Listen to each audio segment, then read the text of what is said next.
and good Tuesday morning, peeps. How are you guys doing? I am live today. They rescheduled my surgery, so we're button we're button the ball. I'm gonna turn off the banner because you guys know the drill. Good morning, peeps. Grab your cup, meet up in the comments, get to know your newest best friend. That is our aspirational goal here. If we say it enough times, magically it will be true.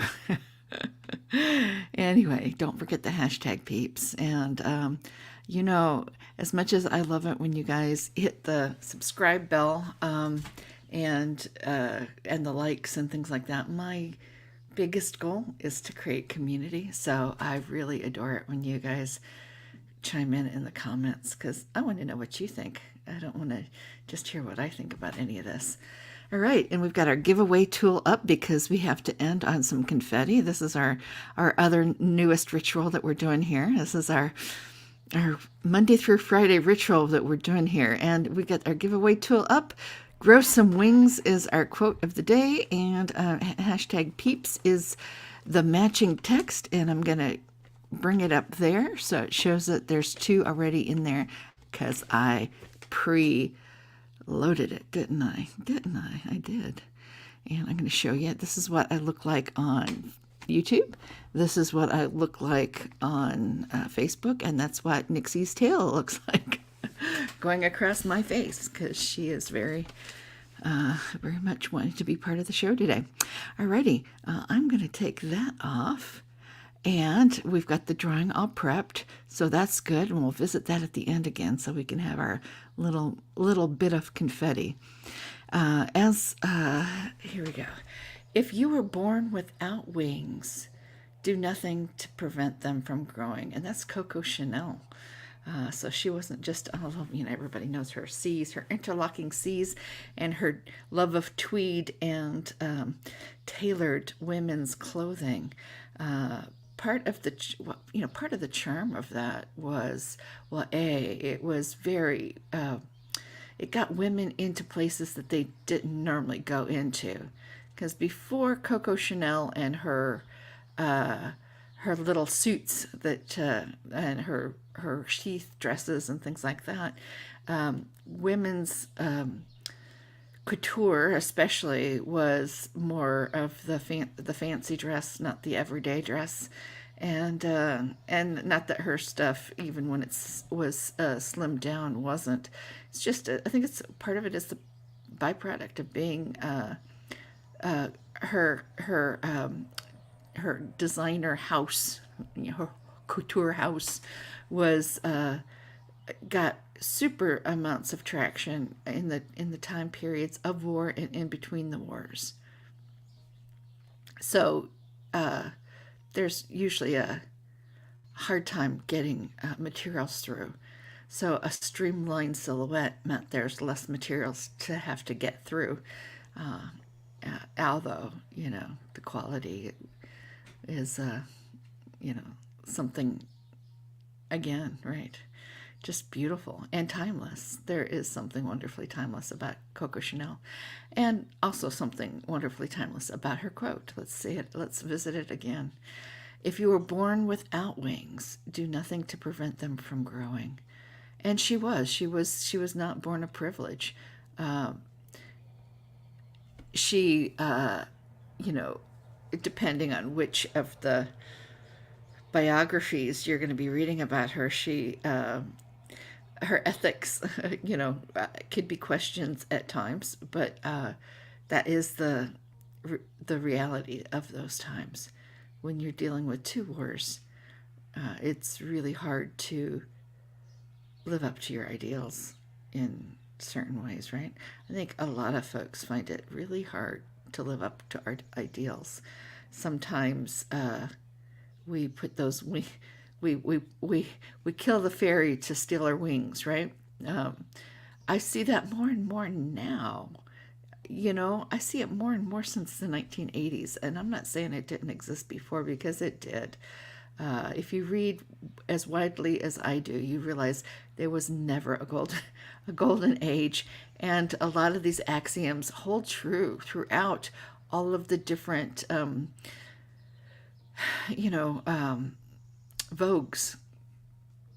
You know, all of the different things that kind of come in and out of popular culture. There are certain bedrock uh, parts of humanity, and that cuts across culture, across ages, and across times. And one of those is that you know, out of 100 people, uh, you know, percentage wise, so percentage is per 100, right? By definition, per 100. For every 100 people, 10 of them will always do the right thing, whether it benefits them or not. 10%. 10% will, you know, are pathologically the other direction. They will not bat an eye about hurting somebody else in order to get what they want. Their survivor is the most important. And the vast majority, that's 80% of us, are somewhere in between and can, depending on the stressors and the culture, be persuaded to lean one direction or another. And this is why I love Schopenhauer so much, because it takes that it's statistically totally correct. So how does that happen throughout all human history? You could say this, right? And what Schopenhauer says is you can only lean towards the good. In other words, uh, you can be on one or the other end of those spectrums, which is statistically incredibly difficult. Thank goodness for that. Very few people are pretty much evil, but it's also really hard to be a saint, you know, to be on the other end. And part of being a true saint is not to be martyred. So that sounds like it's truly because you don't want, because if you're martyred, that means you made the other person the bad guy. And that's against the prime directive, right? You can't make the other person the bad guy. So the rest of us are kind of wobbling along, trying to do the best we can, hopefully, and trying harder or not, or trying to hide away from the discrepancies of our life. And what Coco Chanel says is, if you were born without wings, because most of us are, right? Most of us are born without wings, and it's however you define wings. Is the wings opportunity, you know, the silver spoon in your mouth, or is it inner integrity, or is it all of the above? Think of things that give you wings, and how you can grow them, even if you are not born with them, right? I think this really speaks to me on a really deep personal level, because of my grandmother. She had one of her fairy tale stories to me as a kid, which I realized later on were very much deep philosophical teachings shrouded in hillbilly aesthetics.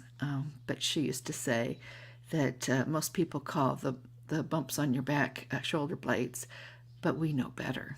We know better. They're angel wings.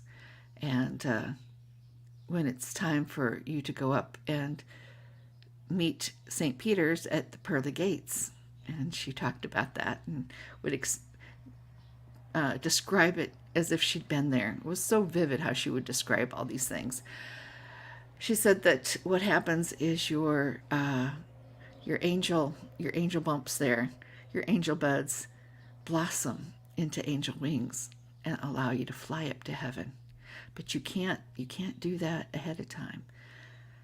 And before she died, she told me she prepared for her death for me, because she was my primary caregiver. And she said, you know how to get to me. Anytime you want to see me, you just sprout monarch butterfly wings out of your angel buds. You can't do angels yet because you still have to be here. But you can come and fly up and sit on a cloud. You can't make it all the way up to the gates, but you can sit on a cloud, You got to keep looking back on the earth because you are an earth being.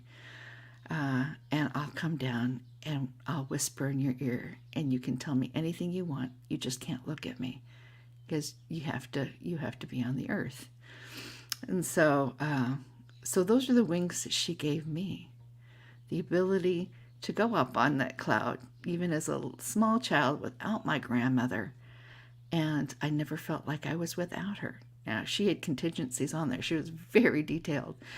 She said this would happen for 7 years, and after 7 years, I needed to be on to my business.